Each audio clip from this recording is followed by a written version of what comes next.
अगर आप कोई प्रॉपर्टी खरीदते हैं तो उसके लिए आपको भारतीय रजिस्ट्रेशन एक्ट को फॉलो करना पड़ता है।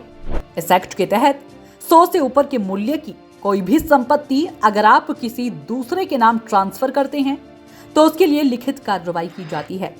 इस लिखित कार्रवाई को रजिस्ट्री कहते हैं। इसके लिए नजदीकी सब रजिस्ट्रार ऑफिस में जाना पड़ता है, जहां कुछ सरकारी फीस भी जमा करनी पड़ती है और प्रॉपर्टी को रजिस्टर्ड कराना पड़ता है। दुकान, जमीन, घर और प्लॉट सभी तरह की प्रॉपर्टी खरीदते समय रजिस्ट्री करानी पड़ती है। लेकिन सिर्फ रजिस्ट्री कराने से ही आप उस संपत्ति के मालिक नहीं हो जाते हैं, इसलिए प्रॉपर्टी को दाखिल खारिज भी करना पड़ता है।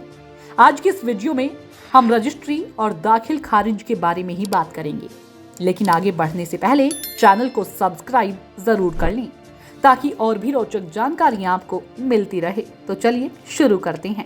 आपको बता दें कि संपत्ति की रजिस्ट्री कराने का मतलब यह है कि आपने कितनी संपत्ति को कितने रुपये में किस आदमी से खरीदा है, यह लिखा होता है।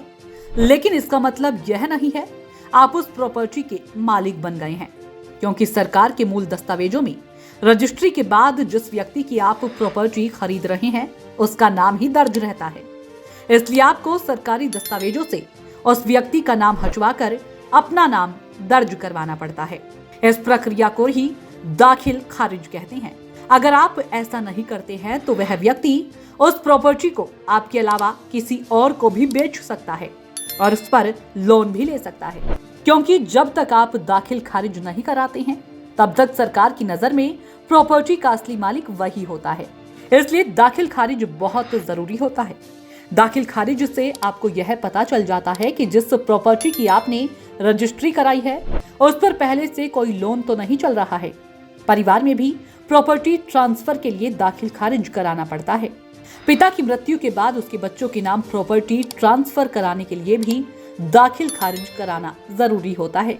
दाखिल खारिज को आम बोलचाल की भाषा में संपत्ति का नामांतरण या म्यूटेशन भी कहते हैं।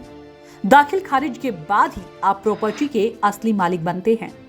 दाखिल खारिज की प्रक्रिया देश के सभी राज्यों के राजस्व कार्यालयों स्तर पर की जाती है।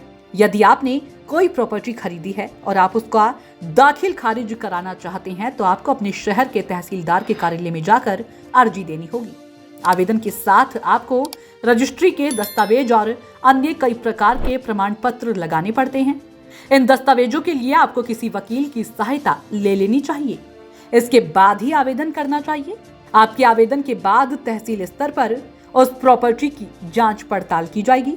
जांच पड़ताल में अगर कोई आपत्ति दर्ज नहीं होती है तो लगभग 90 दिन के भीतर आपकी प्रॉपर्टी का दाखिल खारिज हो जाएगा और आप प्रॉपर्टी के असली मालिक बन जाएंगे।